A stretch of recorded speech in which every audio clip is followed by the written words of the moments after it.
بقرعید کا چاند نظر آتے ہی سب گھروں میں، گلیوں میں ایک الگ ہی رونق ہو جاتی ہے۔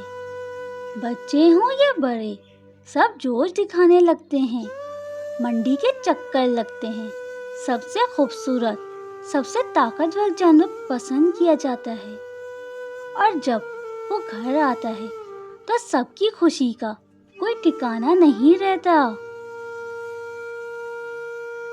لیکن اس خوشی کے جوش میں ہم اکثر ایک بہت بڑی بات بھول جاتے ہیں۔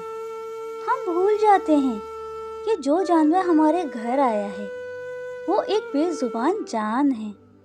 ہم میں سے اکثر لوگ، خاص طور پہ بچے اور لڑکے، اس کی رسی پکڑ کے گلیوں میں بھگاتے ہیں، اور ہم سمجھتے ہیں کہ جانور خوش ہو رہا ہے، ہمیں مزہ آ رہا ہوتا ہے۔ لیکن اس بے زبان کی دل پہ کیا بیت رہی ہوتی ہے، یہ ہم نہیں سوچتے۔ ذرا رک کے سوچیں، وہ جانور جو اتنی دور منڈی سے آیا ہے، جو بدلتی ہوئی جگہ، نئے لوگوں کو دیکھ کر پہلے ہی ڈر رہا ہوتا ہے، جب اسے زور زور سے کھینچا جاتا ہے تو اسے کتنا درد ہوتا ہوگا۔ وہ بول نہیں سکتا، وہ یہ نہیں کہہ سکتا میں تھک گیا ہوں، میرے پاؤں میں درد ہے، مجھے تھوڑی دیر آرام کرنے دو۔ جب ہم اسے بھگاتے ہیں تو اس کے نرم پاؤں زمین پہ لگ کر زخمی ہو جاتے ہیں۔ وہ بے زبان تھک کر زمین پہ بیٹھ جاتا ہے، اس کی آنکھوں سے آنسو بہہ رہے ہوتے ہیں، پر ہمیں لگتا ہے وہ بس آرام کر رہا ہے۔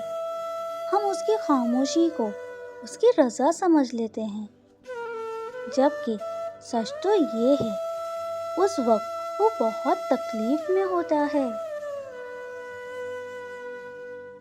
قربانی صرف ایک رسم نہیں ہے۔ قربانی کا مطلب صرف یہ نہیں ہے کہ ہم منڈی جائیں، مہنگا جانور خریدیں اور اسے لا کر کھڑا کر دیں۔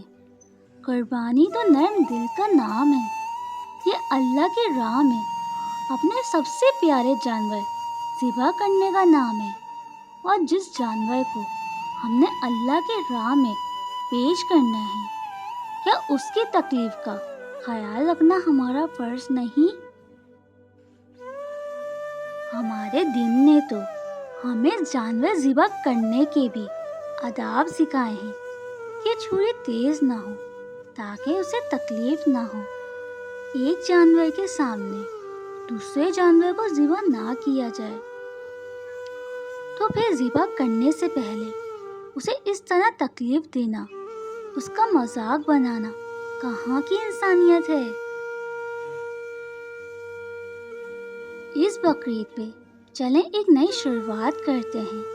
اپنے گھر کے بچوں کو بھی یہ سکھائیں کہ یہ جانور ہیں، ہمارے مہمان ہیں، انہیں تنگ نہیں کرنا، ان پہ ظلم نہیں کرنا، انہیں وقت پہ پانی اور کھانا دینا ہے، اور سب سے بڑھ کر ان کے ساتھ نرم دل سے پیش آنا ہے۔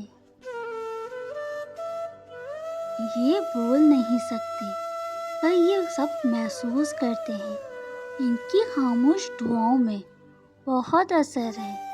یاد رکھیں، اللہ پاک کو ہماری قربانی کا گوشت یا خون نہیں پہنچتا، ان تک ہماری نیت پہنچتی ہے۔ اس عید پر ان کا خیال رکھیں جو بے زبان ہیں۔